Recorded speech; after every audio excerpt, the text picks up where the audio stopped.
ஓம் சாந்தி 7/12/2025 காலை முரளி. ஓம் சாந்தி அவ்யக்த பாப்ததா ரிவைஸ்டு 2/2/2008 மதுபன்.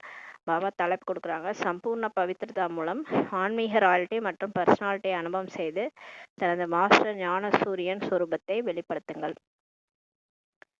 பாபா சொல்றாங்க, இன்று பாப்தாதா நாலாபுரம் உள்ள தம்முடைய ராயல்ட்டி ராஜ கௌரவம் மற்றும் பர்சனாலிட்டியின் பரிவாரத்தை பார்த்து கொண்டிருக்கிறார். இந்த ராயல்ட்டி அல்லது ஆன்மீக பர்சனாலிட்டியின் அஸ்திவாரம் சம்பூர்ண தூய்மையாகுன்றாரு.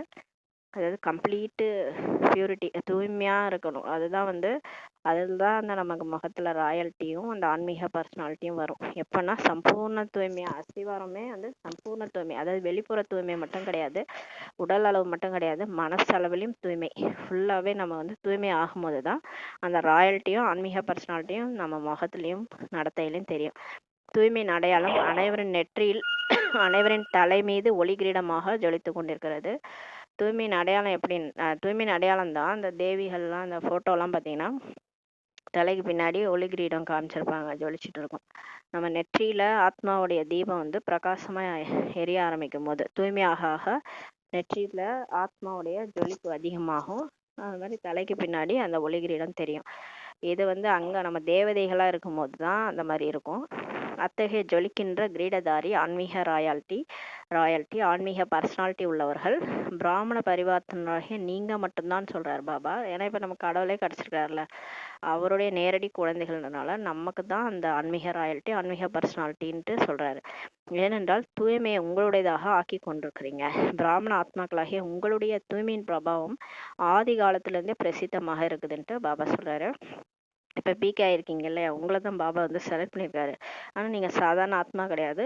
நீங்கள் அனாதியிலேருந்து பாபா பக்கத்தில் இருந்த ஆத்மாக்கள், அதுக்கப்புறம் தேவதையாக இருந்தவங்க, அப்படியே பிறவி எடுத்து நீங்கள் அப்படியே கடந்து இந்த பிறவி இப்போ பிராமணனாக ஆயிருக்கிறீங்க. உங்களது ஆதி காலத்துலேருந்தே அனாதி காலத்துலேருந்தே உங்களுக்கு அந்த பர்சனாலிட்டி ஆன்மீக தூய்மையின் பிரபாவம் பிரசித்தமாக இருக்குதுன்றாரு. நினைவு வருகிறதா? உங்கள் அனாதி ஸ்வரூபம் ஞாபகம் வருதா? மற்றும் ஆதி காலம், அனாதி காலம்ன்றது பரந்தாமத்தில் நம்ம இருந்தது, ஆதி காலம்ன்றது தேவதையா சொர்க்கத்தில் இருந்தது. இதெல்லாம் நினைவு செய்யுங்கன்றாரு. அனாதி காலத்திலும் கூட தூய்மையான ஆத்மாக்களாகி நீங்கள் ஆத்ம ரூபத்திலும் கூட விசேஷமான ஜொலிக்கின்ற நட்சத்திரங்களா இருந்தீங்கன்றார். பரந்தாமத்தில் ஜொலிப்பு அதிகமாக உள்ள நட்சத்திரங்கள் நம்ம தான் சொல்லி பாபா சொல்கிறாரு. ஏன்னா பாபாவுக்கு பக்கத்துல நம்ம இருக்கிறோம்ல, பாபா சொல் பேச்சு கேட்டு பாபா மாதிரி மாறி சமான் ஆத்மாக்கள் எப்படி இருக்கும்னா அவங்களோட ஜொலிப்பு பாபாவுக்கு நெருக்கத்தில் இருக்கிறதுனால அவங்களோட ஜொலிப்பு அதிகமாக இருக்கும். அதனால நீங்கள் எல்லாருமே ஆத்மா ரூபத்தில் கூட விசேஷமான ஜொலிக்கின்ற நட்சத்திரங்கள்ன்றாரு. ஜொலித்து கொண்டே இருக்கும் மற்ற ஆத்மாக்களும் இருக்கிறாங்க. ஆனால் நட்சத்திரங்களாகிய உங்களுடைய ஜொலிப்பு அனைவரோடும் கூட இருந்த போதிலும் விசேஷமாக ஜொலிப்பாக இருக்குதுன்றாரு. எல்லாரை விட நம்மளுடைய ஜொலிப்பு விசேஷ ஜொலிப்பாக இருக்குன்றாரு. எங்கன்னா பரந்தாமத்தில். இப்போ ஒரு நட்சத்திரம் நம்ம பார்க்கணும்ல, அந்த வானத்தில் கூட அவரே சொல்கிறாரு, எப்படி வானத்தில் நட்சத்திரங்கள் அநேகம் இருக்குது, ஆனால் ஒரு சில நட்சத்திரங்கள் விடிவெள்ளி இப்படிலாம் சொல்லுவாங்க, ஒரு சில நட்சத்திரங்கள் மட்டும் விசேஷமாக ஜொலிப்பவையாக உள்ளன. அனைவரும் தங்களை பார்த்து கொண்டிருக்கிறீர்களா அப்படின்ட்டு பாபா கேட்குறாரு. இப்போ நம்மளே பார்க்க சொல்கிறாரு. பரந்தாமத்தில் நம்மளுடைய ஜொலிப்பு எப்படி இருக்குது, பிறகு ஆதி காலத்துல உங்கள் தூய்மையின் ராயல்ட்டி மற்றும் பர்சனாலிட்டி எவ்வளவு உயர்ந்ததாக இருந்துள்ளது, இதெல்லாம் அவர் பார்த்துட்டு சொல்றாரு. நம்ம மறந்துட்டோம். நம்ம பிறவி எடுத்து இப்ப கடைசி பிறவில இருக்கிறோம், நம்மளோட அருமை நமக்கு தெரியல, நம்ம இந்த சாதாரண உடல்ல இருக்கிறோம். அதனால நமக்கு நம்ம ஏதோ இந்த உடல் உணர்வுல வந்து நம்மளுடைய மதிப்பு மரியாதை எதுவுமே நமக்கு தெரியல. ஆனா பாபா ஆரம்பத்துல இருந்து அவருக்கு தெரியும் நம்ம பரிணாமத்துல எப்படி இருந்தோம், அப்புறம் இறங்கி வரும்போது தேவதையா நம்ம நடிக்கும் போது அவ்வளோ பர்சனாலிட்டி தூய்மையின் ராயல்ட்டியோட இருந்தோன்றது அவருக்கு தெரியும். அதனால அவர் சொல்றாரு, அதெல்லாம் நீங்க பாருங்க, இப்ப அந்த அப்படியே பேக்ல போய் பாருங்கன்றாரு. அனைவரும் ஆதி காலத்தில் சேர்ந்து விட்டீர்களா, இப்ப வாங்க சொர்க்கத்துக்குன்றாரு. சொர்க்கம் தான் உங்களுடைய ஆதி காலம். சொர்க்கத்துக்கு வந்துட்டீங்களா, சேர்ந்துருங்கன்றாரு. இப்ப மனசு புத்தி மூலமா அங்க போகணும். நம்ம அங்க போயிட்டு நம்மளுடைய சொரூபத்தை பார்க்கணும். சோதித்து பாருங்கள் எனது ஜொலிக்கின்ற ரேகை எத்தனை % இருக்குதுன்ட்டு. ஆதி காலத்துல இருந்து கடைசி காலம் வரை உங்கள் தூய்மையின் ராயல்ட்டி பர்சனாலிட்டி சதா காலமும் இருக்குதுன்ட்டு பாபா சொல்றாரு. இப்ப ஃபர்ஸ்ட்ல இருந்து, அதாவது நம்ம பரந்தாமத்துல இருந்து சொர்க்கத்துல நடிக்க ஆரம்பிச்சு இப்போ கலியுக இறுதியில நம்மளுடைய தூய்மையின் ராயல்ட்டி பர்சனாலிட்டி இப்ப சதா காலமும் கொஞ்சமாவது இருக்குல்ல. இப்ப நம்ம உலகத்தார கம்பேர் பண்ணும்போது நம்ம ரொம்ப கெட்டவங்களா ஆகல, ரொம்ப கெட்டவங்களெல்லாம் ஆகல, கொஞ்சம் தூய்மை இழந்து போயிருந்தோம். அப்ப பாபா துக்கத்துல இருந்தோம். இப்போ பாபா செலக்ட் பண்ணி நமக்கு ஞானம் கொடுத்து நம்ம மாத்திட்டாரு. அதனால இது வரைக்குமே நம்மளுடைய இப்போ தூய்மையினுடைய ராயல்ட்டி பர்சனாலிட்டி சதா காலமும் இருக்குதுன்றாரு. இது எல்லாமே நம்ம பாபாவுடைய குழந்தை ஆனதுனால தான் முழு கல்பமும் நம்ம கூடவே வருது. அனாதி காலத்தின் ஜொலிக்கின்ற நட்சத்திரம், ஜொலிக்கின்ற பாபாவுடன் கூடவே வாசம் செய்பவர்கள் நீங்க தான் அப்படின்றாரு. அதாவது பரந்தாமத்துல பாபா கூடவே ஜொலிக்கிற நட்சத்திரம். உடனுக்குடன் தங்களின் விசேஷத்தாவை இப்ப அனுபவம் செய்யுங்க. அனைவரும் அனாதி காலத்தில் வந்து சேர்ந்துட்டீங்களா அப்படின்னு கேட்கிறாரு. இப்ப பரந்தாமத்துக்கு நம்ம ஆரம்பத்துல நம்ம பரந்தாமத்துல இருந்துதான் நடிக்க வந்தோம். பரந்தாமத்துல இருந்த நம்ம பாபா கூட இருந்தோம் இல்லையா, புள்ளியா பரந்தாமத்துல, அங்க வந்துட்டீங்களான்னு கேட்கிறாரு. பிறகு முழு கல்பத்திலும் பவித்திர ஆத்மாக்களாகிய உங்கள் ராயல்ட்டி பலவித ரூபங்களும் இருக்குது. ஆனால் ஆத்மாக்களாகிய உங்களைப் போல யாருமே சம்பூர்ண பவித்திரமாக ஆகவில்லைன்றாரு. இந்த 5000 வருஷத்துலயும் நிறைய பேர் வந்து போறாங்க. நிறைய பேர் நமக்கு தெரியும், பலவித ரூபங்கள்ல வந்து போறாங்க. ஆனா நம்மள மாதிரி சம்பூர்ண தூய்மையானவங்க யாருமே இல்லை. பவித்திரதாவின் பிறப்புரிமை விசேஷ ஆத்மாக்களாகிய உங்களுக்கு பாபாவிடம் வந்து தான் இப்ப கிடைக்குது. இப்ப நம்ம எப்ப பிகே ஆனோமோ அன்னைக்கே தூய்மையாக ஆகுக, பவித்ர பவ, யோகி பவன்ற வரதானம் பாபா கொடுத்துட்டாரு. பிகே ஆனதுவே பிறப்புரிமை நம்ம தூய்மை ஆகணும்ன்ற அந்த வரதானத்தை கொடுத்துட்டாரு. அது யாருக்கு கொடுத்தாங்கன்னா இறைவனே வந்து கொடுத்துட்டாரு. இப்போது ஆதி காலத்துக்கு வந்துடுங்க. ஆதி காலத்துல இப்ப பார்த்தீங்கன்னா இப்போது ஆதி காலத்தில் உங்கள் பவித்திரதாவின் ராயல்ட்டி சுரூபம் எவ்வளவு உயர்ந்தது. இப்ப நம்ம தேவதை, சொர்க்கத்துல தேவதை, அந்த இடத்துக்கு வந்துருங்கன்றாரு. பாருங்க உங்களுடைய சுரூபத்தை பாருங்க. இப்ப தூய்மையின் ராயல்ட்டி சுரூபம் எவ்வளவு உயர்ந்தது பாருங்க. உலகத்துல இருக்கிற அத்தனை ஆத்மாக்களோட நீங்க எவ்வளவு உயர்ந்தவங்கன்ட்டு நம்ம காட்டுறாரு. இப்போ அப்படியே காட்சி மூலமா நம்ம இப்ப சொர்க்கத்துல நம்ம தேவதையா இருக்கிறத அதை பார்க்க சொல்றாரு. அனைவரும் சத்தியுகம் வந்து சேர்ந்து விட்டீர்களான்னு கேட்கிறாரு. வந்து விட்டீர்களா, சொர்க்கத்துக்கு வாங்க, வந்துட்டீங்களா, இப்ப பாருங்க உங்களை அப்படின்றாரு. எவ்வளவு அன்பான சுரூபம், தேவதா சுரூபம். அங்க நீங்க எப்படி இருந்தீங்க பாருங்க, எல்லாம் எவ்வளவு அன்பானவர்கள் நம்ம தேவதைகள்லாம். தேவதைகளை போன்ற ராயல்ட்டி மற்றும் பர்சனாலிட்டி முழு கல்பத்திலும் எந்த ஒரு ஆத்மாவுக்கும் இல்லைன்ட்டு பாபா சொல்றாரு. முழு கல்பத்திலுமே யாரோ வந்து போனாங்கல்ல, மத தலைவர்கள், மற்றவர்கள், இந்த நடிகர்கள், யாரோ இருக்கிறாங்க, பர்சனல் எல்லாம் வந்து செலிபிரிட்டிஸ்லாம் இருக்கிறாங்க. ஆனா அவங்களுடைய ராயல்ட்டி பர்சனாலிட்டியோட தேவதைகள் போல யாருமே கிடையாது. நம்மள மாதிரி யாருமே கிடையாது. நம்ம வந்து சொர்க்கத்துல இருக்கும்போது அவ்வளோ ராயல்ட்டியோட பர்சனாலிட்டியோட இருந்தோம். நம்மள மாதிரி முழு கல்ப 5000 வருஷத்துல எந்த ஒரு ஆத்மாவும் கிடையாதுன்றாரு. தேவதா ரூபத்தின் ஜொலிப்பை அனுபவம் செய்து கொண்டிருக்கிறீர்கள் இல்லையா அப்படின்னு கேட்கிறாரு. இப்போ உங்களுடைய தேவதை சொர்க்கத்துல அனுபவம் பண்ணுங்கன்றாரு. இவ்வளவு ஆன்மீக பர்சனாலிட்டி, இவை அனைத்தும் பவித்திரதாவின் பிராப்தியாகும். இதெல்லாம் எப்படி கிடைச்சது உங்களுக்கு அப்படின்னா, தூய்மையா நீங்க இந்த ஒரு பிரிவில் இருந்ததன் பிராப்தி தான் அது. பிகே ஆகி நீங்க வந்து பாபா சொல் பேச்சு கேட்டு தூய்மையா இருந்தீங்க இல்லையா, அதுக்கான பிராப்தி தான் இந்த முழு கல்பத்திலையும் உங்களுக்கு கிடைக்குது. இப்போது தேவதா ரூபத்தின் அனுபவம் செய்தவாறு மத்திய காலத்திற்கு வந்துருங்க. சரி, இப்போ சொர்க்கத்துல இருந்து அப்படியே டைரக்டா துவாபர யுகம் வந்துருங்கன்றார். துவாபர யுகத்துல இருந்து நம்மள மாறிட்டு இருப்போம். நமக்கு கோயில் வந்து பாபா கொடுக்குறாருல, இப்ப பண்ற சேவைக்காக கோயில் கொடுக்குறாரு.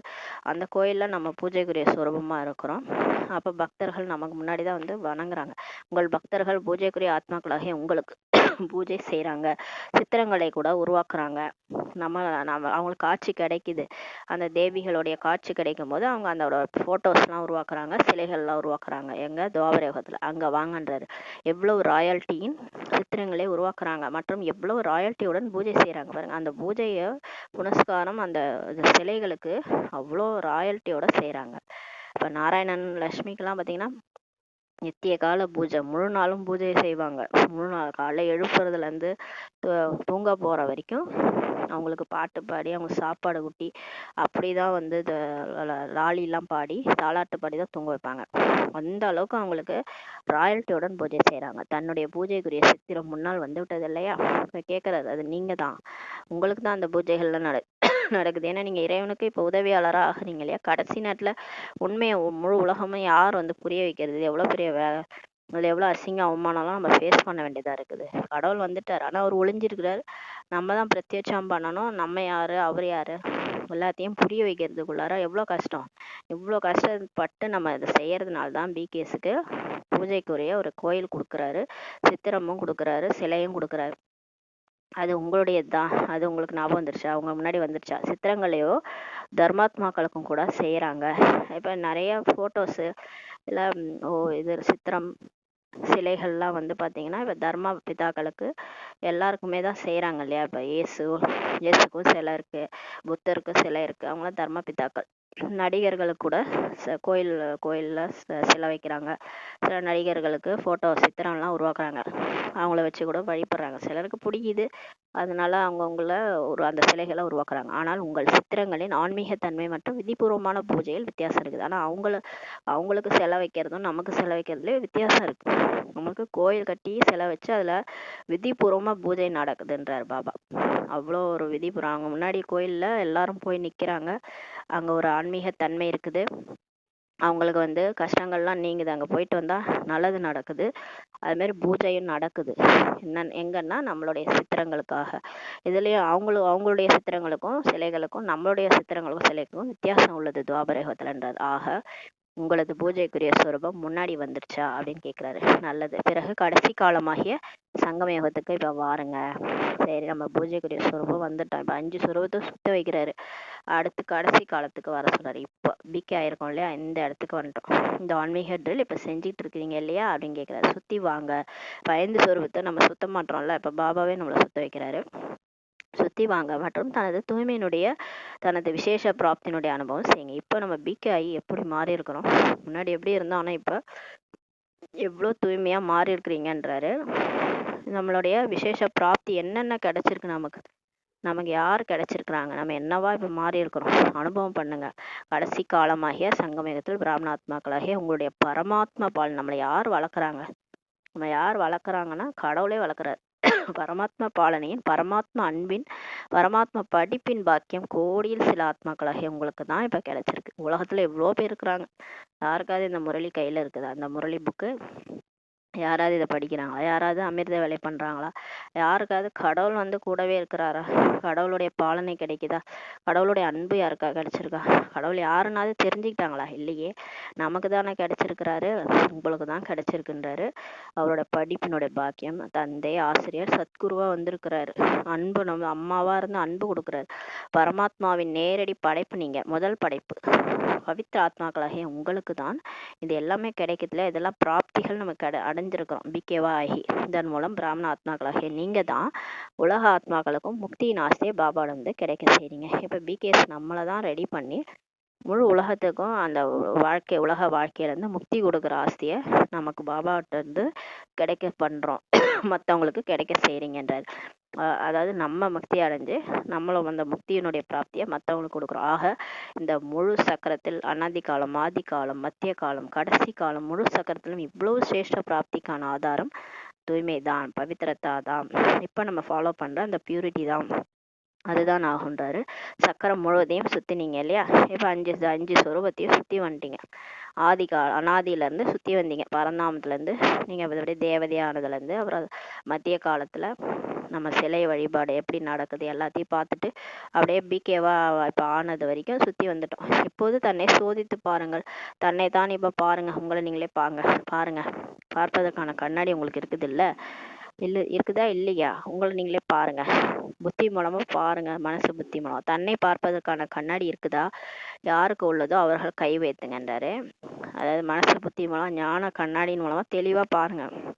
கண்ணாடி உள்ளதா, கண்ணாடி தெளிவாக உள்ளதான்னு கேட்கிறாரு.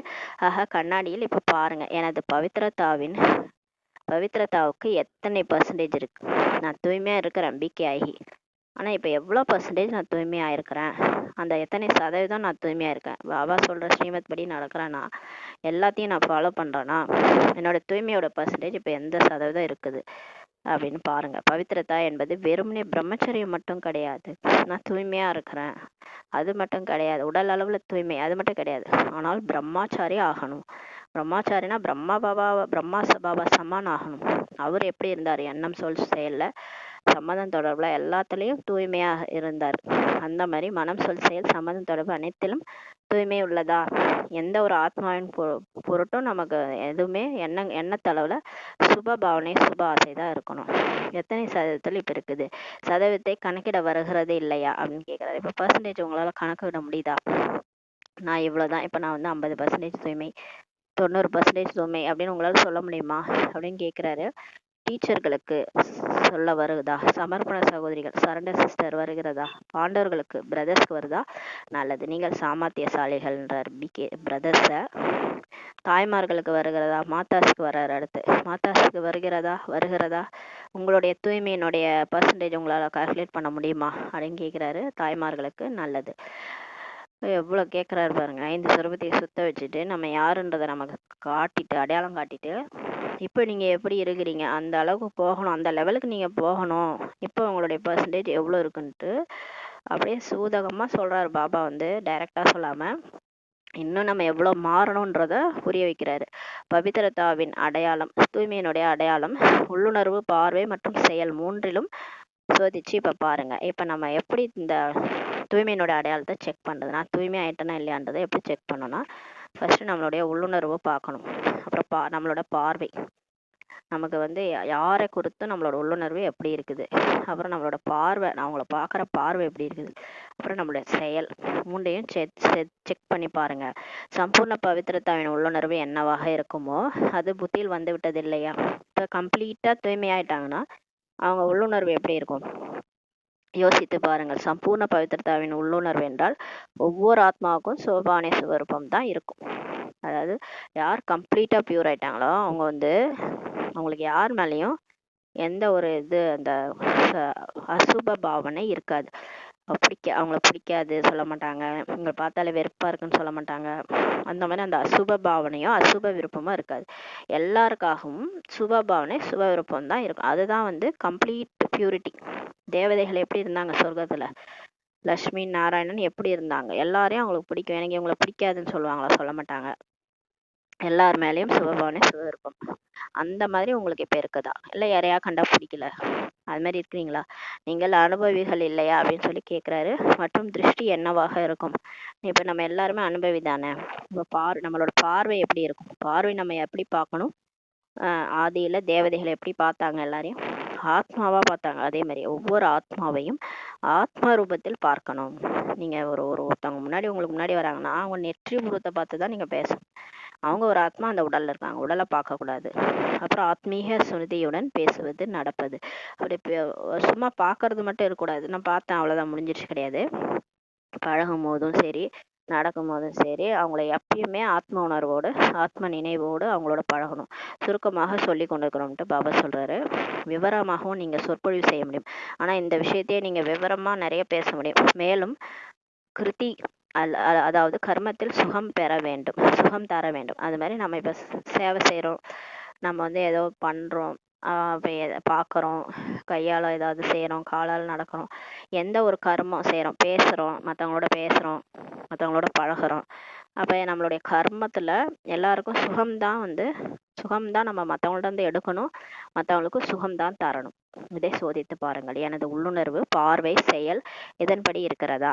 சுகத்தை பெற வேண்டும், துக்கத்தை பெறக்கூடாது. நம்ம எல்லாருக்கும் யார் மனசும் கஷ்டப்படக்கூடாதுன்னு நம்ம பேசும்போது நம்ம யாருக்கும் துக்கம் கொடுக்கல, நம்ம யாரையும் ஒரு கெட்டவங்களா பார்க்கல, பார்வை கூட நம்ம திருத்திட்டோம், உள்ளுணர்வுல கூட நமக்கு யார் மேலேயும் கோபம் இல்லை, நம்ம எல்லாமே டோட்டலாக மாறிட்டோம்.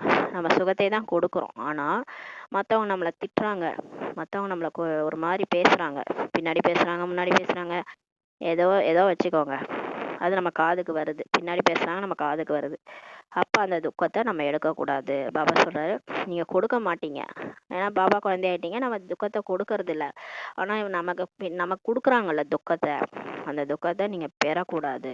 யாரோ அவங்களை அவமானமாக பேசுறது, ஒரு மாதிரி உதாசீனப்படுத்துறது, இப்போ ஒரு கூட்டத்தில் நம்மளை மட்டும் ஒதுக்கி வைக்கிறாங்க, அதெல்லாம் கூட நமக்கு அனுபவம் ஆகக்கூடாது அப்படின்றார். ஏன்னா இது கலியுகத்தில் அப்படிதான் பண்ணுவாங்க. கலியுகத்தில் நம்மளை ஒதுக்குவாங்க, நம்மளை அசிங்கப்படுத்துவாங்க, நம்மளை என்னென்னமோ செய்வாங்க. எல்லாமே சங்கம யுகத்துலையுமே நமக்கு எது நடந்தாலுமே சரி, அதை நமக்கு அனுபவமே ஆகக்கூடாதுன்றார். நீங்கள் துக்கத்தை பெறவே கூடாது. பாபா நினைவில் இருக்கும்போது அந்த துக்கம் நமக்கு அனுபவம் ஆகக்கூடாது. ஆக சோதித்து பாருங்கள், ஒருபோதும் துக்கத்தையோ பெறவில்லை தானே. இப்போ செக் பண்ணுங்க.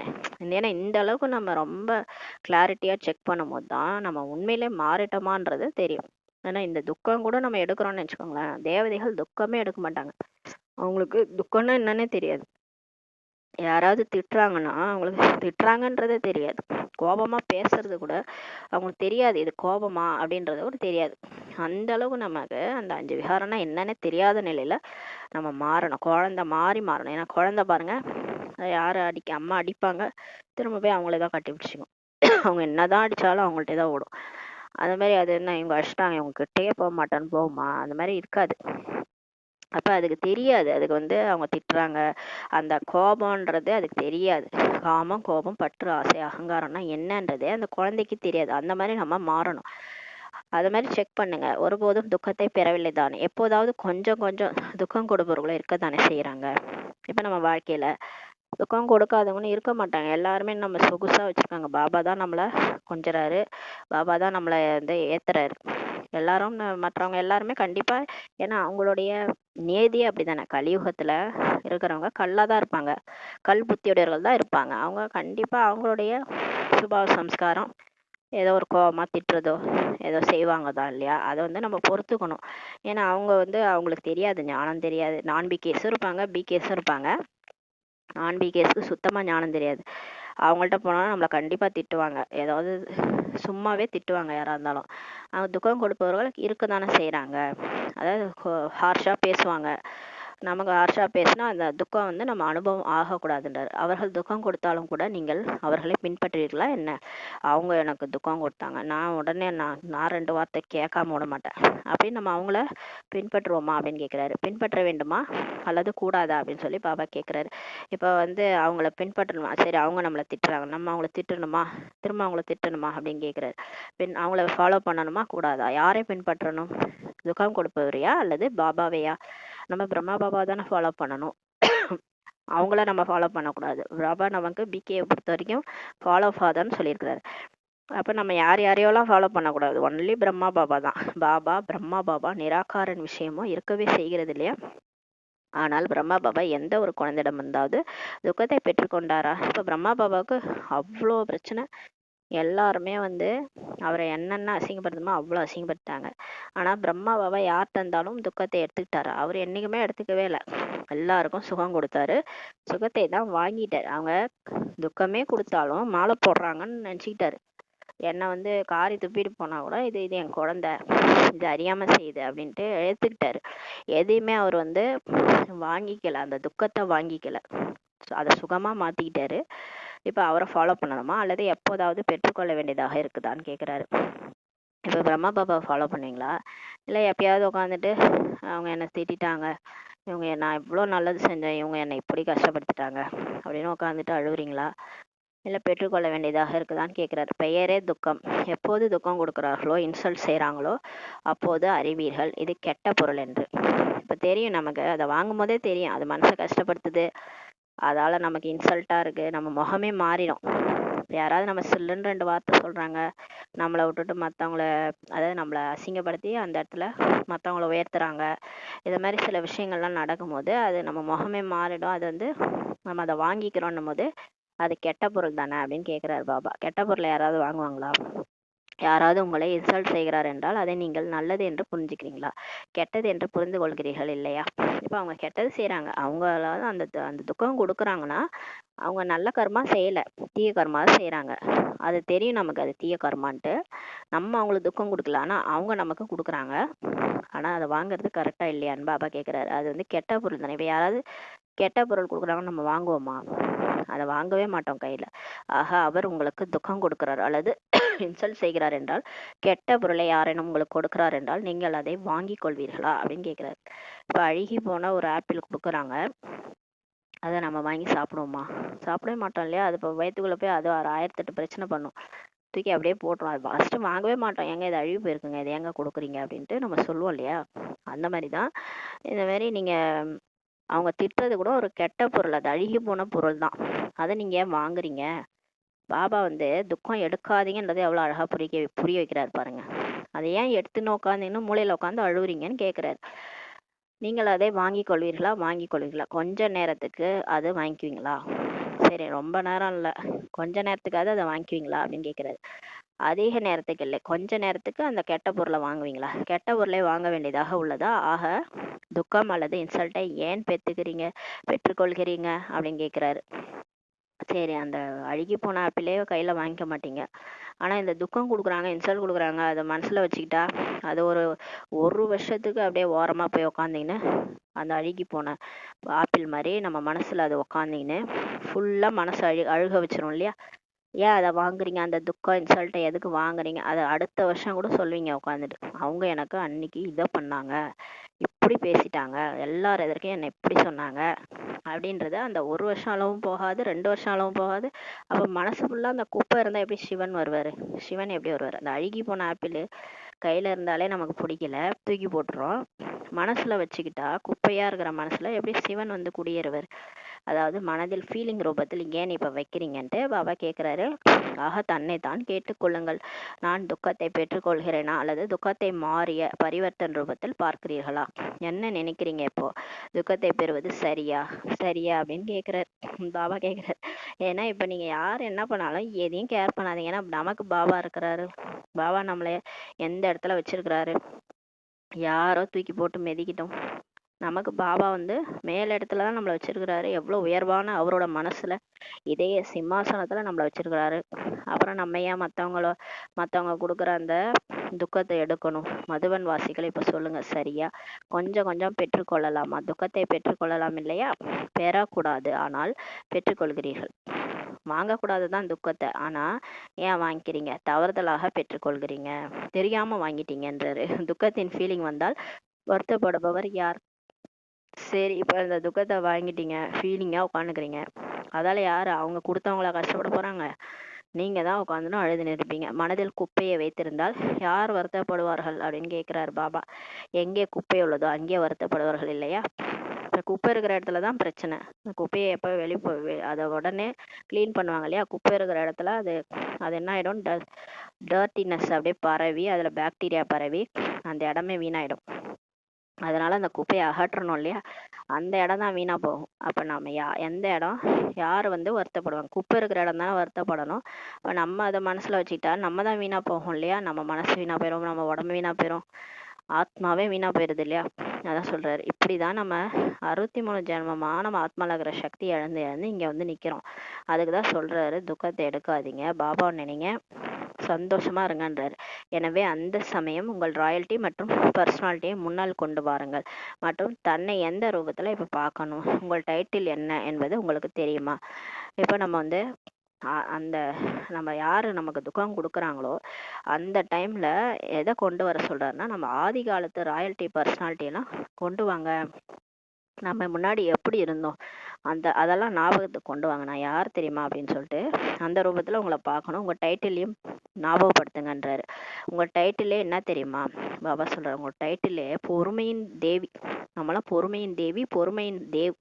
ஆக நீங்கள் யார்? பொறுமையின் தேவிகள், பொறுமையின் தேவர்கள் இல்லையா? பொறுமையாக இருக்கணும். யார் என்ன நமக்கு கொடுத்தாலும் அதை வாங்கக்கூடாது, பொறுமையாக இருக்கணுன்றாரு.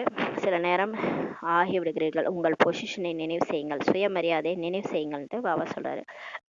நான் யார் இதை ஸ்மிருதியில் கொண்டு வாருங்கள். அப்போ இந்த மாதிரி சமயத்தில் நான் யாருன்றத உங்களுடைய நினைவில் கொண்டு வாருங்க. முழு கல்பத்திலும் விசேஷ சுரூபத்தின் நினைவை கொண்டு வாருங்கள். ஸ்மிருதியோ வருகிறது இல்லையா? நினைவு வருது இல்லையா? முழு கல்பத்திலையும் நான் யார்? இப்போ ஃபர்ஸ்ட் பேராகிராஃப் சொன்னார்ல, அதை வந்து ஞாபகத்துக்கு கொண்டு வாங்க. உங்களை வருத்தப்பட செய்யும் போது, உங்களை வந்து கஷ்டப்படுத்தும் போது, அந்த ஆரம்ப காலத்தில் பாபா சொன்னார்ல, நீங்கள் இப்படி இருந்தீங்க, உங்களுடைய ஆன்மீக ராயல்ட்டி இப்படி, உங்களுடைய தூய்மையின் ராயல்ட்டி இப்படி சொன்னார்ல, அதெல்லாம் கொண்டு வாங்க. அந்த ரூபத்தை உங்களுக்கு முன்னாடி கொண்டு வாங்க. நான் யாரு தெரியுமா? நான் யாருன்னு தெரியாமலே இவங்க பேசிட்டு இருக்கிறாங்க அப்படின்னு கொண்டு வாங்க அப்படின்றாரு. பாப்தாதா பார்த்தார்.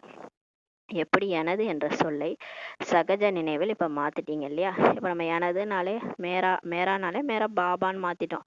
மேரான்ற வார்த்தையே கிடையாதுங்க. இப்போ நம்மளை பொறுத்த வரைக்கும் மேரானா என்னுடைய பாபா. எனதுன்றது இங்கே என்னென்னலாம் வச்சுருந்தோமோ, எனது உடல், என்னுடைய உறவுகள், என்னுடைய அது இதுன்னு நம்ம வச்சுருந்தது எல்லாம் இப்போ போயிடுச்சு. இப்போ என்ன நம்ம எனதுனாலே என்ன ஞாபகம் வருது? பாபான்னு தான் ஞாபகம் வருது. ஆக எனது என்பதன் விஸ்தாரத்தை ஒருங்கிணைப்பதற்காக என்ன இப்போ சொல்கிறீங்க? மேரா பாபான்னு சொல்கிறீங்க இல்லையா? எப்போதெல்லாம் எனது என்பது வருகிறதோ அப்போது மேரா பாபா என்பதாக சுருக்கிறீங்க. மேலும் அடிக்கடி மேரா பாபா என்று சொல்வதால் நினைவும் சகஜமாகிடும் மற்றும் பிராப்தியும் அதிகமாகிடும்ன்றாரு. அது போலவே நாள் முழுவதும் எந்த விதமான பிரச்சனை அல்லது காரணம் வருதுன்னா அதில் இந்த 2 சொற்கள் விசேஷமானவை, நான் மற்றும் எனது. இதனால தான் நமக்கு பிரச்சனையே வரும். என்ன வந்து நமக்கு பிரச்சனை வருதுன்னா, எதனால? நானுன்றதுனால பிரச்சனை வரும், எனதுன்றதுனால பிரச்சனை வரும். ஆக எப்படி பாபா என்ற சொல்லை சொன்னதுமே என்னுடைய என்ற சொல் பக்காவாக நினைவாகிவிட்டது இல்லையா? ஆகிவிட்டது இல்லையா? கரெக்டு தானே? பாபான்னாலே என்ன வருது? என்னது பாபா, என்னுடைய பாபான்னு வருது இல்லை தானே? வருது தானே அப்படின்னு கேட்குறாரு. பக்காவாயிடுச்சு தானே அப்படின்னு கேட்குறாரு. அனைவரும் இப்போது பாபா பாபா என்று மட்டும் சொல்றது இல்லை, என்னுடைய பாபா என்று தான் சொல்றீங்க. அது போலவே நான் என்ற சொல்லை சொல்கிறீர்கள் என்றால் அதையும் மாற்றுவதற்காக எப்போதெல்லாம் நான் என்ற சொல்லை சொல்றீங்களோ அப்போது தன்னுடைய சுமான்களின் லிஸ்டை முன்னாடி கொண்டு வாங்க. இப்ப நான் சொல்றீங்கல்ல, எனது எனதுன்னு சொல்லும்போது எனது பாபான்றது கன்ஃபார்ம் ஆயிடுச்சு, அது அப்படியே பழகி போச்சு. இப்போ நான் சொல்லும் போது உங்களுடைய நான் யாரு, நான் எப்பேற்பட்ட ஆத்மா, அந்த சுமானங்களின் லிஸ்ட்டை கொண்டு வாங்க அப்படின்றாரு. முன்னாடி கொண்டு வாங்க. நான் யாரு, நான் அனாதியில் எப்படி இருந்தேன், நான் எப்பேற்பட்ட ஆத்மா, நான் வந்து டைரக்டா பாபாவால் தந்தையால் தேர்ந்தெடுக்கப்பட்ட ஆத்மா, நான் அனாதியில் எப்பேற்பட்ட ஆத்மா, நான் சம்பூர்ண பவித்திர ஆத்மா, நான் சம்பூர்ண பவித்திர தேவதை. இதெல்லாம் கொண்டு வாங்க. ஒரு சுமானின் லிஸ்ட் அப்படியே கொண்டு வாங்க. நான் எப்பேற்பட்ட ஆத்மா, நான் யார், ஏனென்றால் நான் என்ற சொல் வீழ்த்துவதற்கு நிமித்தமாகவும் ஆகிறது. இப்போ இதே நான் என்ற வார்த்தை நம்மளை, நான்ன்றது அந்த மாயாவுடையது, அகங்காரத்துல வருது அந்த மாயாவுடைய நான். அந்த மாயாவுடைய நான் நம்மளை வீழ்த்திரும். அதுக்கும் கருவியா அது இருக்குது. நான் யார் தெரியுமா அப்படின்னு அந்த தேக அபிமானத்துல சொல்லும் போது அது நம்மளை வீழ்த்திரும். மலை மேல இருந்து குதிக்கிற மாதிரி அந்த அகங்காரம். அகங்காரம் நீங்க திமிரா பேசி பாருங்க, யாருமே உங்களை மதிக்க மாட்டாங்க. ஏன் நான்னு சொல்லிட்டு நம்ம திமிரா பேசணும்னு நினைச்சுக்கோங்களேன், அந்த நான்ன்ற வார்த்தை வந்து அகங்காரத்தினுடைய வார்த்தை, அது நம்மளை வீழ்த்திரும். மற்றும் நான் என்ற சொல் சொமானத்தின் ஸ்மிருதி மூலம் மேலே உயர்த்தவும் செய்கிறது. ஆனா அதே நான் என்ற வார்த்தை தான் பாபா சொல் பேச்சு கேட்டோம்னா அது நம்மளை மேல உயர்த்திரும். மேல உயர்த்துறதுக்கும் அதுதான் வந்து நிமித்தமா கருவி ஆகுது. எப்படின்னா நான் எப்பேற்பட்ட ஆத்மா, கடவுள் அவரு சொல்ற அந்த சுமானங்களின் லிஸ்ட்ல கொண்டு வரும்போது, நினைவை கொண்டு வரும்போது அந்த அதே வார்த்தை தான் நம்மளை உயர்த்தம் செய்கிறது. எனவே எப்படி மேரா பாபா என்ற அபியாசம் ஆகிவிட்டதோ அது போல இப்ப நான் என்ற சொல்லை தேக உணர்வின் ஸ்மிருதிக்கு பதிலாக தேக உணர்வின் நினைவோட சொல்றது. நான் யார் தெரியுமா, எங்க அப்பா யார் தெரியுமா அப்படின்ட்டு, நான் வந்து நான் எப்பேற்பட்ட, நான் டாக்டர், நான் இன்ஜினியரு, இதெல்லாம் வந்து அந்த உடல் உணர்வுல சொல்றது. அந்த மாதிரி சொல்லாம தனது சிரேஷ்ட சுமானத்தை முன்னாடி கொண்டு வாங்க. நான் சிரேஷ்ட ஆத்மா, பாபாவின் மன இதய சிம்மாசனத்தில் அமரக்கூடிய ஆத்மா, நான் விஸ்வ கல்யாணி ஆத்மா. இது போல ஏதேனும் ஒரு சுமானத்தை நான் என்பதோட இப்ப நினைச்சிருங்க. இந்த மாதிரி நினைச்சு அதை வந்து சொரூபத்துல சொல்லல, அவரு நினைவுல கொண்டு வர சொல்றாரு. சொரூபத்துல கொண்டு வந்தீங்கன்னா உங்களை யாருமே அவமானப்படுத்த மாட்டாங்க. சுமானத்தின் முன்னாடி அவமானமும் வராது, அபிமானமும் வராது.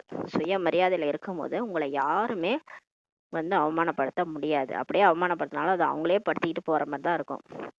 எப்படி மேரா என்ற சொல் இப்போது பெரும்பாலும் பாபா என்ற சொல்லை நினைவுபடுத்துகிறதோ அது போல நான் என்ற சொல் சோமானத்தை நினைவுபடுத்த வேண்டும். அப்படியே நீங்க மாத்திருங்கன்றாரு.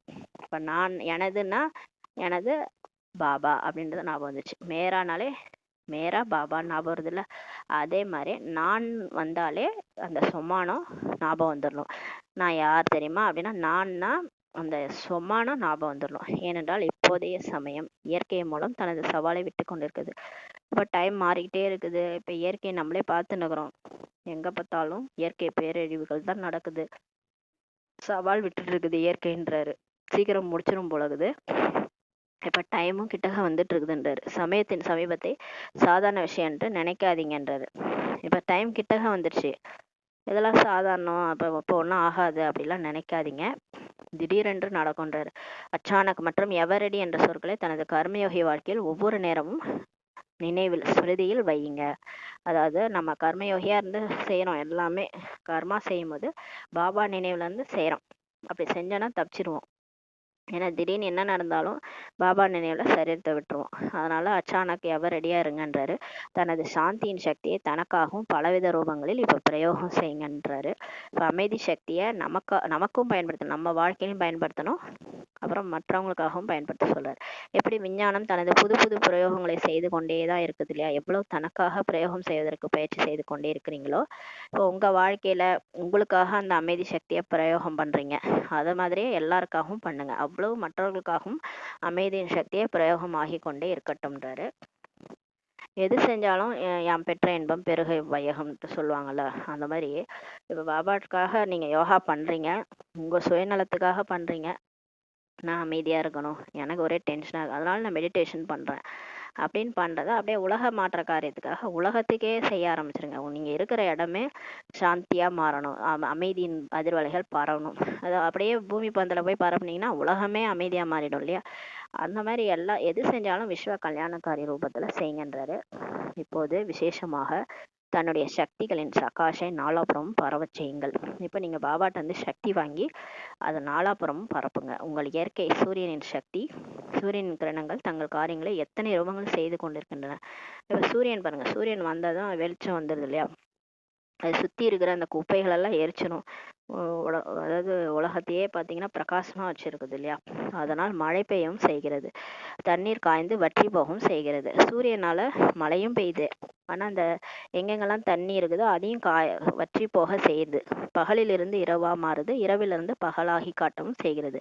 அப்போது நீங்கள் உங்கள் சக்திகளின் சகாசை வாயுமண்டலத்தில் பரவ செய்ய முடியாதா? ஒரு சூரியனே இந்த மாதிரி எல்லா வேலையும் செய்யும்போது அப்போ நம்மளை ஞான சூரியனா மாற சொல்றாரு. மாஸ்டர் ஞான சூரியனா மாறி நீங்க உங்க சக்திகளின் மூலமாக இது எல்லாத்தையும் மாத்துங்க. அந்த சூரியனே அவ்வளோ வேலை செய்து நீங்க உங்க சக்திகளின் சகாஷை வாயுமண்டலத்தில் பரவ செய்ய முடியாதா அப்படின்னு கேட்குறாரு. இப்போ பாபாட்ட வந்து சக்திகள் வாங்கணும், ஆத்மா நாம, அதை நம்ம உலகம் ஃபுல்லாக பரப்பணும். அதான் இல்லை நம்ம இருக்கிற இடம் வாயுமண்டலத்தில் பரவ செய்ய முடியாதா? ஆத்மாக்களுக்கு தன் சக்திகளின் சகாஷ் மூலமாக துக்கம் அசாந்திலேருந்து உங்களால் விடுவிக்க முடியாதா?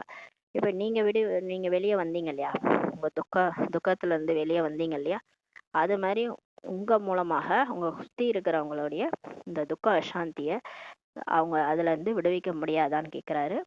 ஞானசூரியன் சொரூபத்தை வெளிப்படுத்துங்கள். இப்போ நீங்கள் பாபா வந்து ஞானசூரியன்னா நம்ம மாஸ்டர் ஞானசூரியன், அந்த சொரூபத்தை இப்போ வெளிப்படுத்துங்க. கிரணங்களை பரவ செய்யுங்கள். இப்போ நம்மளுடைய அந்த அதிர்வலைகளை பரவ செய்ய சொல்றாரு. சகாஷை பரப்புங்கள். எப்படி ஸ்தாபனையின் ஆரம்ப காலத்தில் பாப்தாதாவின் தரப்பில் இருந்து அநேக ஆத்மாக்களுக்கு சுகம் சாந்தியின் சகாஷ் கிடைப்பதன் அனுபவம் வீட்டில் அமர்ந்த வரை கிடைத்தது. ஆரம்பத்தில் பார்த்தீங்கன்னா பிரம்மா பாபா பாலனை செய்தார் 350 பேர். அப்போ அவங்க வந்து எல்லாரும் சேர்ந்து யோகா பண்ணாங்க.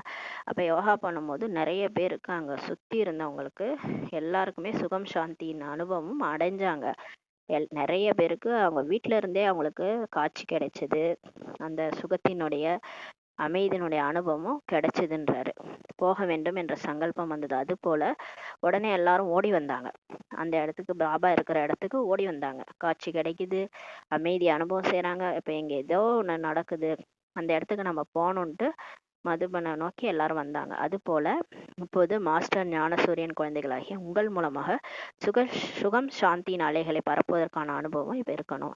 ஆனால் அதற்கான சாதனம் மனதின் ஒருமுகத்தன்மைன்றாரு. ஆனால் அதுக்கான சாதனமே நம்ம என்ன பண்ணணும், மனசை ஒருநிலைப்படுத்தணும். இந்த மனசு அளப்பாஞ்சதுன்னா நம்ம எப்படி பாபாட்ட வந்து சக்தியை வாங்கி கொடுக்க முடியும்? இங்கே கீழே புத்தியும் மனசும் அலைஞ்சிட்டு இருக்குன்னா எப்படி பரந்தாம போயிட்டு பாபாட்ட வந்து சக்தி வாங்கி எல்லாருக்கும் கொடுக்கறது? அதனால சாதனை என்னன்னா மனசை ஒருமுகப்படுத்தணும், நினைவின் ஒருமுகத்தன்மை, அப்போதுதான் அது நடக்கும்ன்றாரு. என்னைக்கு நீங்க உட்காந்து ஒழுங்கா யோகா பண்ணி பாபாட்ட வந்து சக்தியை வாங்கி மற்றவங்க கொடுக்குறீங்களோ அப்போ அந்த அதிசயம் நடக்கும்ன்றாரு. எல்லாரும் உங்களை நோக்கி வருவாங்க. சென்டரில் இப்போ யாருமே வரமாட்டாங்க, சுற்றி இருக்கிற ஆத்மாக்கள் வரவே மாட்டாங்கன்னா ஏன்னா நம்ம அந்த அளவுக்கு நம்ம யோகா வந்து ஒருமுகத்தன்மையோடு பண்ணலன்றார். ஒருமுகத்தன்மையின் சக்தியை தனக்குள் இப்போ அதிகப்படுத்துங்க. எப்போது விரும்புங்களோ, எதுவரை விரும்புங்களோ அதுவரை மனதை ஒருமுகப்படுத்த முடிய வேண்டும். இப்போது மாஸ்டர் ஞானசூரியனின் சொரூபத்தை வெளிப்படுத்துங்கள்ட்டு பாபா சொல்றாரு. மற்றும் சக்திகளின் கிரணங்கள் சகாஷை இப்போ பரவ செய்யுங்கள்ட்டு பாபா சொல்றாரு. பாப்தாதா கேட்டார் மற்றும் குஷி அடைகிறாரு. குழந்தைகள் சேவை ஊக்க உற்சாகத்தில் ஒவ்வொரு இடத்திலும் சேவையை நன்கு செய்து கொண்டிருக்கிறாங்க. இப்போ பாபா செலக்ட் பண்ணி நிறைய பேருக்கு அருவியாக்கியிருக்காருல, எல்லாருமே ஊக்க உற்சாகத்தோட அவங்கவுங்க இடத்துல சேவை செய்கிறாங்கன்றாரு. பாப்தாதாவிடம் சேவை பற்றிய செய்திகள் எல்லா தரப்புலையும் நல்லதாக இப்போ வந்துட்டு இருக்குது. கண்காட்சி நடத்தலாம், செய்தித்தாள்கள் மூலமாக செய்யலாம், டிவி மூலம் கூட செய்தி கொடுப்பதற்கான காரியத்தை அதிகப்படுத்தி கொண்டே தான் செல்கிறீர்கள். செய்தியும் சென்று சேர்கிறது. செய்தியை நன்கு சென்று சேருமாறு செய்திட்டு இருக்கிறீங்கன்றாரு. கிராமங்களிலும் கூட எங்கெல்லாம் மிச்சம் இருக்கிறதோ அங்கு ஒவ்வொரு ஜோனும் அவரவர் ஏரியாவை அதிகப்படுத்தி கொண்டிருக்கிறாங்க. இப்போ வந்து சேவை அதிகமாக நடக்குதுன்றார் பாபா. செய்தித்தாள்கள் மூலம், டிவி மூலம், பல்வேறு சாதனங்கள் மூலம் ஊக்கம் உற்சாகத்துடன் செய்துட்டு இருக்கிறாங்க எல்லாரும் சேவையை. அதற்காக அனைத்தையும் செய்கின்ற குழந்தைகளுக்கு பாப்தாதா மிகவும் ஸ்நேகயுக்து ஆசீர்வாதங்கள் நிறைந்த வாழ்த்துக்கள் பிளெஸ்ஸிங்ஸ் நமக்கு கொடுக்குறாரு, தெரிவிச்சிட்டு இருக்கிறாரு. ஆனால் இப்போது செய்தி கொடுப்பதில் ஒரு நல்ல ஊக்கம் உற்சாகம் இருக்குது.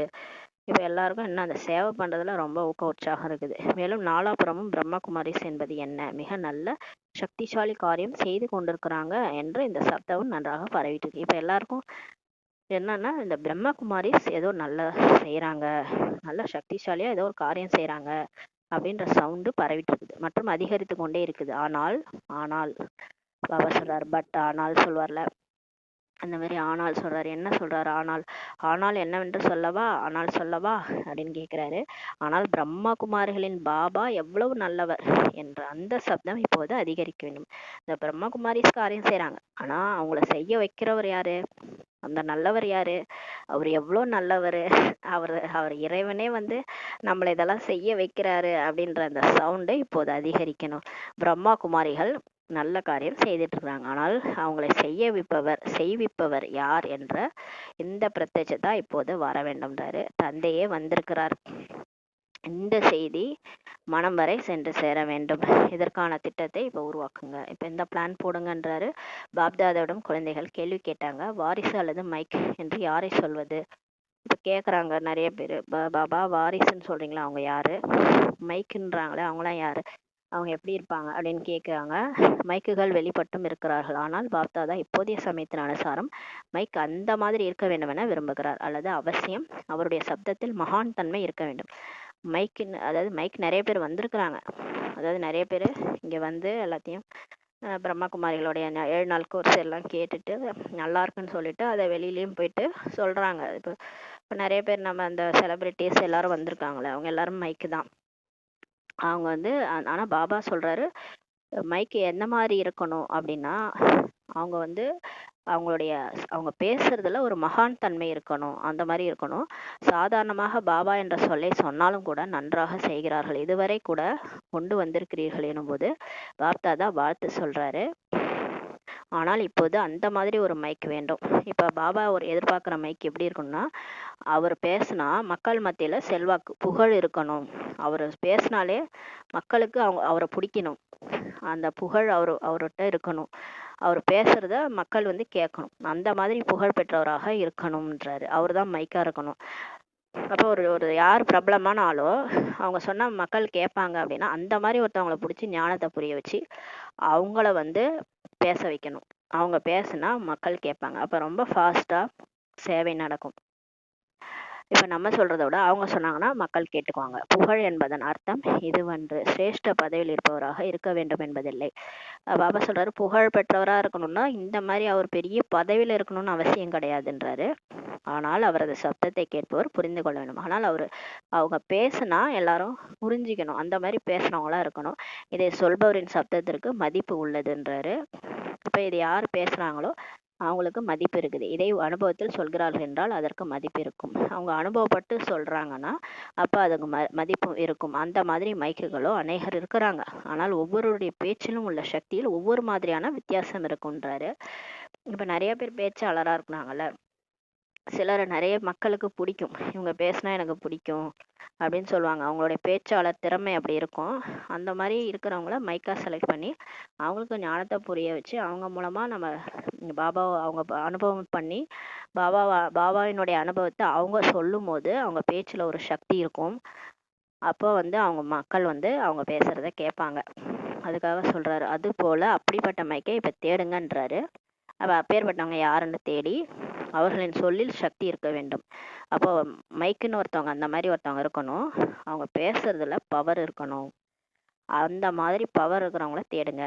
அவரது சவுண்டை கேட்பவர்கள், அவங்க பேசுறத கேட்கறவங்க புரிஞ்சிக்கணும், இவர் அனுபவம் செய்து வந்திருக்கிறார்ன்றத புரிஞ்சிக்கணும். அதனால் அதில் ஏதோ விஷயம் இருக்குது. அப்ப இவங்க ஏதோ அனுபவம் பண்ணிட்டு பேசுறாங்க, அப்ப இங்க ஏதோ ஒரு விஷயம் இருக்குது அப்படின்னு எல்லாரும் புரிஞ்சுக்கணும். ஆனால் பிறகும் கூட தற்போது ஒவ்வொரு ஜோன் ஒவ்வொரு வர்க்கத்திலும் மைக் வெளிப்பட வேண்டியது அவசியம். இப்ப எல்லா இடத்துலயும் உத்தரப்பிரதேஷ் அங்கங்க ஜோன் சொல்றாருல, டெல்லி, தமிழ்நாடு அந்த மாதிரி ஒவ்வொரு ஜோன்லேயுமே எல்லாருமே மைக்கு வந்து ஒருத்தவங்க வெளிப்படணுன்றாரு. அவங்க மூலமாக பிரத்யட்சமாகும். சேவையின் பிரத்யட்ச ரிசல்ட் வெளிப்படவில்லை என்று பாப்தாதா சொல்லலை, வெளிப்பட்டிருக்குது. ஆனால் இப்போது சமயம் கம்மியாக இருக்குது மற்றும் சேவையின் மகத்துவம் உள்ள ஆத்மாக்களை இப்போது கருவியாக ஆக்கணும். அவர்களின் சப்தத்திற்கு மதிப்பு இருக்க வேண்டும். பதவி அல்லது அந்தஸ்து இல்லாமல் இருக்கலாம். அவங்களுக்கு பெருசாக ஒன்றும் பதவி அந்தஸ்துலாம் இல்லாமல் இருக்கலாம். ஆனால் அவங்க பேசுகிறத மற்றவங்களுக்கு பிடிக்கணும். அவங்க மேலே மதிப்பு மரியாதை இருக்கணும். அவங்கள நீங்கள் மைக்கா தேர்ந்தெடுத்து அவங்கள பேச வைங்க. ஆனால் அவருக்கு நடைமுறை வாழ்க்கை மற்றும் நடைமுறை அனுபவத்தின் அத்தாரிட்டி இருக்கணும். அவங்களுக்கு ப்ராக்டிக்கலாக அவங்களோட வாழ்க்கை நடைமுறை அனுபவம்லாம் அத்தாரிட்டியோடு அவங்க பேசணும். அவங்க பேசும்போது இவங்க அனுபவம் பண்ணி தான் பேசுகிறாங்கன்றதை எல்லாரும் புரிஞ்சுக்கணும், மக்கள் புரிஞ்சுக்கணும். அவரது பேச்சில் அனுபவத்தின் அத்தாரிட்டி இருக்க வேண்டும். எப்படிப்பட்ட மைக் வேண்டும் என்பது இப்போ புரிஞ்சுதா அப்படின்னு கேட்குறாரு. வாரிசு பற்றியும் நமக்கு தெரியும். யார் வாரிசு? பாபா குழந்தைங்க தான் வாரிசு. பிகேஸ் தான் போய் வாரிசு ஆகுறாங்க இல்லையா? பிரம்ம பாபா அம்மா உருவாயிட்டாங்க. அவங்களுடைய வாரிசு தான் 108 பேர் வருவாங்க. மீதி இருக்கிற லட்சுமி நாராயணன். அந்த வாரிசு எப்படி இருக்கணும்னா, யாருடைய ஒவ்வொரு சுவாசத்திலும் ஒவ்வொரு அடியிலும் மூச்சுக்கு மூச்சு பாபா, மூச்சுக்கு மூச்சு சேவை அப்படின்னு இருக்கிறாங்க. ஒவ்வொரு அடியிலும் தந்தை மற்றும் கடமை மற்றும் அதோடு கூடவே மனம் சொல் செயல் உடல் மனம் செல்லும் அனைத்திலும் பாபா தான் இருப்பார். மற்றும் யஜ்ஞம் நிறைந்திருக்க வேண்டும். யார் ஒருத்தவங்க அவங்களோட ஒவ்வொரு சுவாசத்திலையும் ஒவ்வொரு அடியிலும் பாபா மற்றும் கடமை, அவங்களோட கடமை பொறுப்புன்ற கிரீடத்தை அவங்க அணிஞ்சிருப்பாங்க. இப்போ உலக மாற்ற காரியம் எண்ணிதில்லை, யாரோ செஞ்சுட்டு போனோம். ஏதோ ஒரு பிகே தாதி தீதிகள் யாரோ செய்வாங்க, ஏதோ சரண்டர் சிஸ்டர் செய்வாங்க அப்படின்னு இருக்கக்கூடாது. எல்லா கடமை அந்த பொறுப்பு இருக்கணும். அவங்க தான் வாரிசு. அதோடு கூடவே எண்ணம் சொல் செயல் தன்னுடைய உடல் மனம் செல்லும் எல்லாத்துலேயும் பாபா தான் இருப்பார். பாபா மற்றும் யஜ்யம்ன்றது ஒவ்வொரு சென்டரும் எல்லாம் நிறைஞ்சிருக்கணும். பிரகாஷ் கொடுப்பதற்கான சக்தி கூட இருக்க வேண்டும். அவங்க தான் வாரிசு. தான் மாதிரி பாபாட்ட வந்து சக்திகள் வாங்கி அதை உலகம் ஃபுல்லாக கொடுத்துக்கிட்டே இருப்பாங்க. அவங்க தான் வாரிசு குவாலிட்டின்றாரு. நல்லது. இந்த வாரிசு யாருன்றத இந்த முரளியில் பாபா சொல்லிட்டாரு. எப்படி இருப்பாங்கன்றத சொல்லிட்டாரு. இப்போது இந்த ஒரு வினாடி ஆகிவிட்டது இல்லை அப்படின்னு சொல்லாதீங்க. ஒரு செகண்ட்ல முழு சபையும் யார் எங்கே இருக்கிறீர்களோ, இப்போ நீங்கள் எங்கே வேணாலும் இருங்க, அங்கே மனதை ஒரே சங்கல்பத்தில் நிலைக்க செய்யுங்கள்ன்றாரு. இப்போ நம்ம ஒரு செகண்ட்ல பாபா மற்றும் நான் பரந்தாமத்தில் அனாதி ஜோதி பிந்து சுரூபமாக இருக்கிறேன். இப்போ ஒரு செகண்ட்ல நம்ம பரந்தாமம் போயிடும். செந்நிறமான உலகத்துல பாபா புள்ளியார் ஜொலிச்சிட்டு இருக்காரு. நானும் பரந்தாமத்துல இருக்கிறேன். புள்ளியா ஜோதி பிந்து சுரூபமாக 2 பேருமே இருக்கிறோம். இப்போ பாபாவோட பரந்தாமத்துல நம்ம உட்காந்துருக்கோம். நான் ஆத்மா பரந்தாமத்துல பாபா முன்னாடி இருக்கிறேன். அந்த அமைதி, ஸ்வீட் சைலன்ஸ், இனிமையான அமைதியை அனுபவம் செய்கிறேன். எனக்கு முன்னாடி உலகமே தேடக்கூடிய அந்த தந்தை எனக்கு கிடைச்சிட்டாரு. எனக்கு முன்னாடி தான் இருக்காரு. அவருக்கு முன்னாடி நான் உட்காந்துருக்கேன்.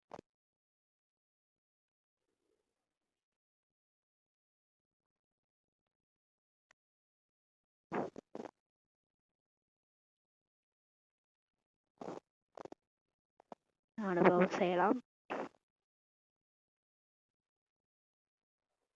அந்த ஆழ்ந்த அமைதி, டீப் சைலன்ஸ்.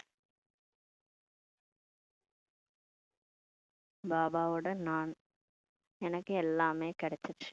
ஒரு பாபா கிடைச்சிட்டாரு, எனக்கு எல்லாமே கிடைச்சிச்சு. என்னுடைய பாபா என்பதை அனுபவம் செய்யுங்க. இவர் யாரு? என்னுடைய பாபான்றதை அனுபவம் செய்யுங்க.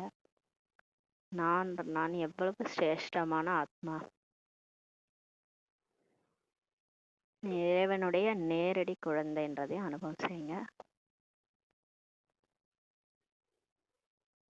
நல்லது. இப்போது சாக்காரத்தில் வந்துடுங்க. இப்போ மேலேருந்து அப்படியே கீழே இறங்கி நான் ஆத்மா நெற்றிபுரத்தில் அவதரிச்சு இந்த உடலில் இப்போ இருக்கிறேன்.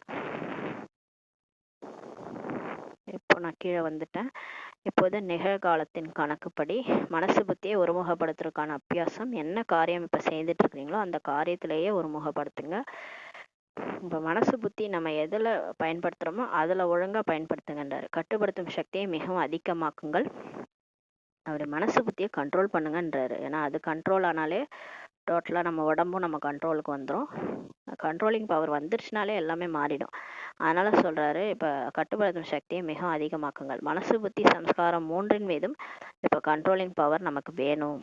ஏன்னா அது இஷ்டத்துக்கு ஆடக்கூடாது இல்லையா. மனசு வந்து பரந்தாமத்துக்கு போனால் அதை விட்டுட்டு அது எங்கேயோ சுற்றக்கூடாது, பரந்தாமத்தில் தான் இருக்கணும். அப்போ மனசு புத்தியை கண்ட்ரோல் பண்ணுங்க, சம்ஸ்காரத்தையும் கண்ட்ரோல் பண்ணுங்கன்றாரு. இது என்னுடைய பழைய சம்ஸ்காரம் அப்படின்னு சொல்லாதீங்க, அதையும் கண்ட்ரோல் பண்ணுங்க. அந்த கட்டுப்படுத்தும் சக்தி வேணும். இந்த அபியாசம் வரப்போகிற சமயத்தில் மிக சகயோகம் கொடுக்கும். இதை நீங்க இப்பயே பண்ண பண்ண இன்னும் வரப்போகிற டைம்ல நிறைய பிரச்சனைகள் தொந்தரவுகள் எல்லாம் வரும்போது இந்த அபியாசம் டக்குன்னு ஒரு செகண்ட்ல பறந்தாம போயிடுமா, கீழே இருக்கிற பிரச்சனை எல்லாம் முடிஞ்சு போயிடும். அப்புறம் திரும்ப கீழே வந்து உடம்புல அவதரிக்கும் போது ஒண்ணுமே இல்லாம ஆயிடும் அந்த பிரச்சனை. அவ்வளோ நேரம் பெருசா இருந்த பிரச்சனை ஒன்றும் இல்லாம ஆயிடும். இது மாதிரி நிறைய நமக்கு இந்த அபியாசம் மூலமா ஹெல்ப் கிடைக்கும். வாயுமண்டலத்தின் அனுசாரம் ஒரு வினாடியில் கட்டுப்படுத்த வேண்டியது இருக்குன்றாரு. என்ன விரும்புறீங்களோ அதுதான் நடக்கணும். ஆக இந்த அபியாசம் மிகவும் அவசியமாகும். நம்ம என்ன நினைக்கிறோமோ அதுதான் நடக்கணும். கடைசியில் அப்படிதான் நடக்கும். இப்போ நம்ம நினைக்கிறதுலாம் நடக்காது. ஆனால் கடைசியில் நம்ம என்ன நினைக்கிறோமோ அதான் நடக்கும். அதுக்கான இந்த அபியாசத்தை நம்ம இப்பொழுது செய்யணும். இதை லேசாக ஆக்கிவிடக்கூடாது. ஏனென்றால் சமயத்தில் இதுதான் கடைசி நேரத்தை அழகானதாக உருவாக்கும். இப்போ இது பாபா சொல்கிற இந்த பயிற்சியை சாதாரணமாக நினச்சிக்காதீங்க. இதுதான் கடைசி நேரத்தை நமக்கு அழகானதாக உருவாக்கும்ன்றாரு. நல்லது. அதாவது எதுவுமே செய்ய முடியலனா கூட பாபா ட்ரில் பண்ணுங்கன்றாரு. ஒரு செகண்ட் பறந்தாம அப்புறம் உடம்புக்கு வந்துருங்க. இந்த பயிற்சி அடிக்கடி ஒரு மணி நேரத்துக்கு ஒரு தடவை செஞ்சோம்னு நினச்சிக்கோங்களேன், நமக்கு அந்த சக்திகள் நிரம்பிடும், ஆத்மாவுக்கு சக்திகள் நிரம்பிடும். அதனால தான் சொல்றாரு, இதை அடிக்கடி இந்த பயிற்சியை பண்ணிட்டே இருங்க. நாலாபுரம் உள்ள இரட்டை சிம்மாசனதாரி பாப்தாதாவின் மன சிம்மாசனதாரி, அதோட உலகராஜ்ய சிம்மாசனத்திற்கு அதிகாரி, சதா தனது அனாதி சுரூபம், ஆதி சுரூபம், மத்திய கால சுரூபம், கடைசி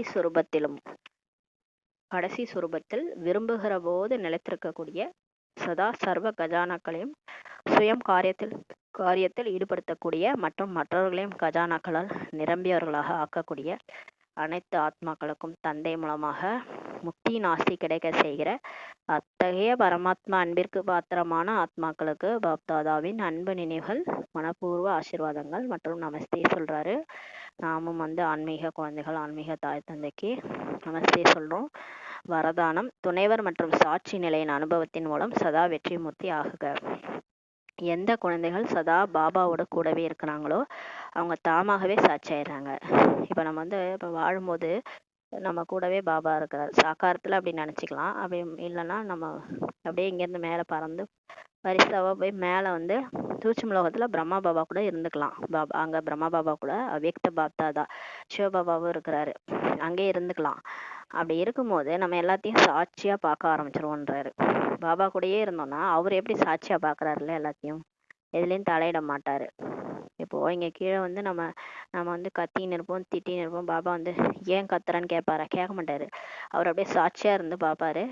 இந்த குழந்தை இப்படிதான், அதோடைய சம்ஸ்கார சுபாவம் இப்போதைக்கு ட்ராமா படி அந்த மாறல, அப்படிதான் அது ரியாக்ட் பண்ணுன்ட்டு கம்முன்னு வேடிக்கை பார்த்து நிற்கிறாரு. அந்த மாதிரி நம்மளும் என்ன பண்ணுவோம், நம்ம பாபா கூட இருக்க நம்மளும் எல்லாரும் பண்றத சாட்சியாகி நம்ம பார்த்துட்டு இருப்போம். அந்த மாதிரி சொல்றாரு, நம்மளும் சாட்சி ஆயிடுவோம். ஏனென்றால் பாபா சுயம் சாட்சியாகி தான் பாட்டு நடிக்கிறாரு. இப்ப சிவபாபா வராரு, உலகத்துல எல்லா வேலையும் செய்யறாரு. ஆனா அவர் இருக்கும்போது ஏன் இவ்வளவு அதர்மம் நடக்குது? எல்லாரும் கேக்குறாங்கல்ல, கடவுள் இருக்காரா? கடவுள் இருக்கும்போது ஏன் இவ்வளவு அதர்மம் நடக்குது? இவர் என்ன பண்ணிட்டு இருக்கிறாரு அப்படின்னு கேக்குறாங்க. அவரு சாட்சியாகி பாட்டு நடிக்கிறாரு. அவர் நடுவில் போய் மூக்க நுழைக்க முடியாது. சாட்சின்றதுக்கு நமக்கு ஒரு கதையே கேள்விப்பட்டிருக்கோம். நடுவில் போய் நம்ம எதுவுமே தலையிடக்கூடாது. ஏன்னா நம்மளே பிரச்சனை ஏற்றி விடுவாங்க கடைசியில். அதனால நம்ம எதுலேயுமே சாட்சியாகி தான் இருப்பார் பாபாவே. ஏன்னா அவங்கவுங்க கர்ம கணக்குப்படி அவங்கவுங்களுடைய செட்டில்மெண்ட் நடக்குது. இதில் நடுவில் போந்து நம்ம குழப்பம் யாரு? நம்ம யாரு? அது மாதிரி சிவனே சுயம் சாட்சியாகி எல்லாத்தையும் பார்க்கும்போது நம்ம யாரு? நம்ம போய் எதுலேயும் தலையிடக்கூடாது. அதனால பாபா அவரே சுயம் சாட்சியாகி தான் பாட்டு நடிக்கிறார். எனவே அவருடன் கூட இருப்பவர்களும் கூட சாட்சியாகி பாட்டு நடிப்பாங்க. அப்ப ஏன் எல்லாரும் வேடிக்கை பார்க்கறாங்க? என்னன்னா அதர்மம் நடக்கட்டும், வேடிக்கை தான் பார்ப்பாங்க. ஏன்னா அவங்களாம் சாட்சி ஸ்திதியில இருக்கிறாங்க. தாதிகள், தீதிகள் அவங்களாம் பாபா கூட நடிப்பு நடிக்கும் போது எல்லாருமே சாட்சியாகி தான் பாட்டு நடிப்பாங்க. அது மாதிரி தான் நம்மளும் இருக்கணும். மற்றும் யாருடைய துணைவர் சுயம் சர்வசக்திவான் தந்தையாக இருக்கிறாரோ அவர்கள் வெற்றி முத்தியாகவும் தாமாகவே ஆகிடுவாங்க. யார் நம்மளுடைய துணைவர் யாரு? சர்வசக்திவான் சிவன் தந்தை, அவரே நமக்கு இருக்கிறாருன்னும் போது நம்ம கண்டிப்பா வெற்றி முத்தி ஆயிடுவோம் அப்படின்றாரு. பக்தி மார்க்கத்திலோ அழைக்கிறாங்க, சிறிது நேரத்துக்கான துணையின் அனுபவத்தை செய்வீங்கன்னு தான் பக்தியில கூவி கூவி அழைக்கிறாங்க. சிவனே போற்றி, வாப்பா கொஞ்ச நேரமாவது எனக்கு ஹெல்ப் பண்ணு, என்னை காப்பாத்து அப்படின்னு அழைக்கிறாங்க. ஜொலிப்பை காட்டுங்கள், ஆனால் நீங்கள் சர்வ சம்பந்தங்களால் துணையாகி விட்டீர்கள். அவங்க கொஞ்ச நேரத்துக்காவது அனுபவத்தை பண்ணுங்க, ஜொலிப்பை காட்டுங்கன்னு கேட்குறாங்க, காட்சி காட்டுங்கன்னு கேட்குறாங்க. ஆனால் நம்ம என்ன பண்ணிட்டோம், அவரை கூட்டு உட்கார வச்சு வேலை வாங்கிட்டு இருக்கிறோம். நீ வா, இங்கே வா, உனக்கு என்ன வேலை, நான் எவ்வளோ கஷ்டப்படுறேன், நீ என்ன பண்ணிட்டு இருக்கிறேன்ட்டு டெய்லி வேலை வாங்குறோம் பாபாவை. ஒரு துணைவனா ஆக்கிட்டான் அவரை. எல்லா சம்பந்தத்திலையும் அம்மாவா, அப்பாவா, ஆசிரியரா, சத்குருவா, துணைவனா ஆக்கி அவரை வாங்காத வேலையே கிடையாது. பாபா இங்க வா, என் கூட வா, இங்க வா, அங்க வான்னு அவரை போட்டு நம்ம வேலை வாங்கிட்டு இருக்கோம். இப்ப சர்வ சம்பந்தங்களால அவரை துணையாக்கிட்டோம் இல்லையா? எப்பவுமே அவர் நம்ம கூட தான் இருந்தாகணும், வேற வழியே கிடையாது, பிக் ஆயிட்டதுனால. எனவே இதே குஷி மற்றும் போதையில இப்ப இருங்க. அதனால உங்க யாரை கூட்டு வச்சிருக்கிறீங்க கூட? இறைவனையே கூட வச்சிட்டு இருக்கிறீங்க. அந்த குஷி போதையில இருங்க. எதையெல்லாம் அடைய வேண்டுமோ அவை அனைத்தையும் அடைந்து விட்டேன், அந்த போதையில இருங்க. கடவுளே கிடைச்சிட்டாரு. அதாவது சொல்லுவாங்கல்ல, ஒரு இது புதையில கிடைச்சிருச்சு, அதாவது முட்டையிடுற வாத்து கிடைச்சிச்சு, தங்க முட்டையிடுற வாத்து கிடைச்சிச்சுன்னா யாராவது கவலைப்படுவாங்களா? அது மட்டும் டெய்லி ஒரு தங்க முட்டை போட போகுது. அந்த மாதிரி என்ன கிடைக்கணும், எதை நான் அடையணுமோ அதை நான் அடைஞ்சிட்டேன். நான் யாரை தேடனோ அவரு எனக்கு கிடைச்சிட்டாரு. உலகமே தேடிட்டு இருக்கிறாங்க, அவரு நமக்கு கிடைச்சிட்டாரு. அப்ப அவர் மூலமா எல்லாமே கிடைக்குது, சர்வ சம்பந்தங்களும் கிடைக்குது. எத்தனை பிறவி எடுக்கணுமோ அத்தனை பிறவிகளுக்கும் எல்லாத்தையும் கொடுக்குறாருன்னும் போது கஜானாவே கிடைச்சிருச்சு, ஃபுல்லா எல்லாமே சுரங்கமே கிடைச்சிருச்சு. தங்க சுரங்கமே கிடைச்சிருச்சுன்னா எவ்வளவு குஷியா இருப்போம். அதெல்லாம் சும்மா ஸ்தூலமா சொல்றது. ஆனா இங்க அது எல்லாமே ஒரு சூட்சமா நமக்கு இறைவனே கிடைச்சிட்டாரு. இப்போ எல்லாமே கிடைச்சி போச்சு. அப்ப அவரே கிடைச்சிட்டாருன்னா எதை அடைய வேண்டுமோ அதை நான் அடைந்து விட்டேன். அப்புறம் நம்ம ஏன் கவலைப்படணும்? இந்த குஷி போதையில எப்பவுமே இருங்கன்ட்டு பாபா சொல்றாரு. ஸ்லோகன்: வீண் சங்கல்பங்களின் அடையாளம் மன வருத்தம் மற்றும் குஷி மறைந்து விடுதல். யாருக்கு வேஸ்ட் தாட்ஸ் புத்தியில ஓடிட்டே இருக்குதோ, இதாயிடுமோ அதாயிடுமோ, இது அப்படி அது இப்படி, அவங்க இப்படி இவங்க இப்படி, இப்படி ஏதாவது வேஸ்டா ஓடுது புத்தியிலன்னா அவங்க எப்பயும் எப்படி இருப்பாங்க? மனசு வருத்தப்பட்டுட்டு இருப்பாங்க, கவலையா இருப்பாங்க, குஷியே இருக்காது, குஷி மறைஞ்சு போயிடும்ன்றாரு. அவ்யக்த சமிஞை: இப்போது சம்பன்னம் மற்றும் கர்மாதீதாவதற்காக ஆர்வத்துடன் செயல்படுங்கள். நீண்ட காலம் ஆடாத அசையாத நிர்விக்ன நிர்பந்தன நிர்விகல்ப நிர்விகர்ம, அதாவது நிராகாரி நிர்விகாரி மற்றும் நிரகங்காரி ஸ்திதியில் இருங்கள். அப்பா பாபா என்ன சொல்லிருக்காரு? நீண்ட காலம் நம்ம இந்த மாதிரி இருக்கணும். எப்படின்னா ஆடாம அசையாம இருக்கணும். எந்த பிரச்சனை வந்தாலும் ஆடக்கூடாது, அசையக்கூடாது. எமக்கு பாபா என்ன சொல்லியிருக்காரு? இது 5000 வருஷம் நாடகம், அப்படியே வேடிக்கை பாருங்கன்ட்டாரு. எதுக்குமே புயல் வந்தாலும் ஆடக்கூடாது, வெள்ளம் வந்தாலும் ஆடக்கூடாது.